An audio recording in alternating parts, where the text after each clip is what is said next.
திருப்பூர் சின்னண்டிப்பாளையத்தில் சித்திரகுப்தர் கோயில் அமைந்துள்ளது. சித்ரா பௌர்ணமியை முன்னிட்டு இன்று சித்திரகுப்தருக்கு சிறப்பு அலங்கார அபிஷேகங்கள் நடக்கிறது. ஆயிரக்கணக்கானோர் நீண்ட வரிசையில் காத்திருந்து தரிசனம் செய்து வருகின்றனர்.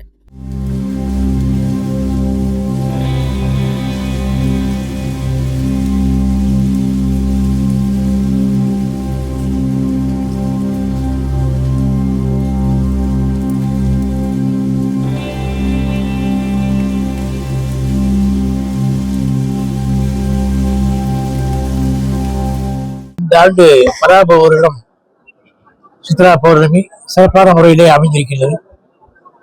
நாம் எதிர்பார்த்துக் கொண்டிருக்கின்ற ஆட்சியும் நல்லபடியாக அமையும். பத்திரம், புஷ்பம், பழம், தோய்மொழி சொல்வார்கள். பத்திரம் என்றால் இலைக்கு பெயர், புஷ்பம் என்றால் மலருக்கு பெயர்.